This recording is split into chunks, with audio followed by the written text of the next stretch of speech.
Hi friends, இன்னைக்கு knees கிச்சனில் நான் எப்படி அவகேடோ சூஸ் பண்ணுவேன் அப்படிங்கிற வீடியோ தான் பார்க்க போகிறோம். நிறைய பேருக்கு அவகேடோ சூஸ் பண்ணுறது ஒரு ஹிட் ஒரு மிஸ் கேம். ஒரு லக் ஃபேக்டர் வச்சு தான் வாங்குவாங்க. ஓப்பன் பண்ணி பார்த்ததுக்கப்புறம் தான் தெரியும் அவங்க ஒழுங்காக வாங்கியிருக்காங்களா இல்லையா அப்படிங்கிறது. ஸோ இன்றைக்கி நான் அதை எப்படி சூஸ் பண்ணுறதுங்கிற டெக்னிக்கை சொல்லித்தரேன். இங்கே எங்களுக்கு ஆஸ்திரேலியன் அவகேடோஸ் தான் காமனாக கிடைக்கும். ஸோ அதை வச்சு தான் சொல்லி தர போகிறேன். நீங்கள் உங்கள் ஊரில் கிடைக்கிற அவகேடோஸ்க்கும் இந்த டெக்னிக்கை யூஸ் பண்ணி ட்ரை பண்ணி பார்த்துட்டு ஃபீட்பேக்கில் கமெண்ட் சொல்லுங்கள். அப்போ தான் மற்றவங்களுக்கும் அது யூஸ்ஃபுல்லாக இருக்கும். அவகேடோ வாங்கும்போது நான் எப்போதுமே காய் வாட்டில் இருக்கிற அவகேடோ தான் வாங்குவேன். வீட்டுக்கு வந்து தான் பழுக்க வைப்பேன். கலர்னு பார்த்தீங்கன்னா நல்ல பிரைட்டர் க்ரீன் இல்லாட்டி கொஞ்சம் டார்க்கர் க்ரீன் கூட ஓகே. பட் தொட்டோன்னா நல்லா ஹார்டாக இருக்கணும். அதுதான் வந்து பதம். இப்போ இந்த பிக்சரில் பார்த்தீங்கன்னா உங்களுக்கு 2 டெக்ஸ்டர் தெரியும். லெஃப்ட் சைடில் இருக்கிறது ஒரு மாதிரி ரஃப் டெக்ஸ்டர், ரைட் சைடில் இருக்கிறது ஒரு மாதிரி ஸ்மூத் டெக்ஸ்டர். நீங்கள் ஸ்மூத்தாக இருக்கிற டெக்ஸ்டர் தான் எடுக்கணும். ரஃப் டெக்ஸ்டர் அப்படிங்கிறது அது ரெடி ஆகிறதுக்கு முன்னாடியே மரத்தில் எடுத்தது தான்.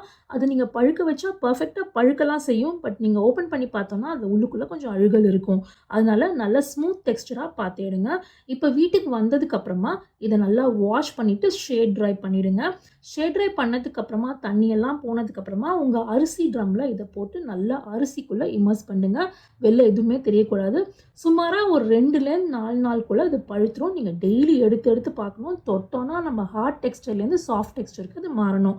அதுதான் பதம். கலர் ஒரு மாதிரி பிளாக் ஆயிருக்கும். இப்போ ஸ்க்ரீனில் பாருங்கள், க்ரீன் கலரில் பார்க்குறது நான் இப்போ தான் கடையிலேருந்து வாங்கி வந்தது. பிளாக் கலராக இருக்கிறது ஒரு 3 டேஸ் கழிச்சு அரிசி ட்ரம்மில் இந்த மாதிரி பழுத்து எடுத்தது. இப்போ இந்த பிளாக் கலர் தொட்டு பார்த்தோன்னா நல்லா சாஃப்டாக இருக்கும். கட் பண்ணுறதுக்கு ரெடி.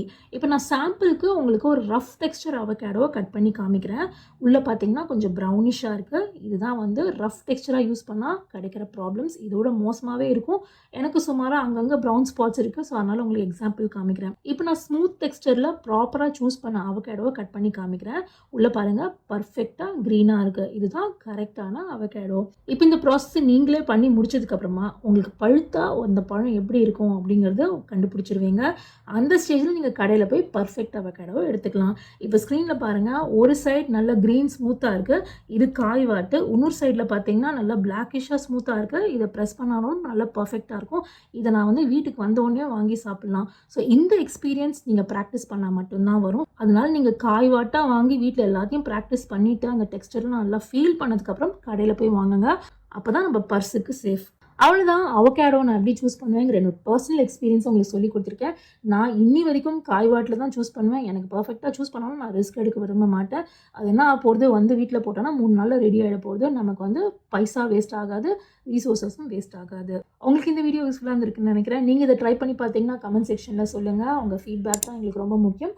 உங்களை சீக்கிரமாக இன்னொரு வீடியோவில் சந்திக்கிறேன். See you soon.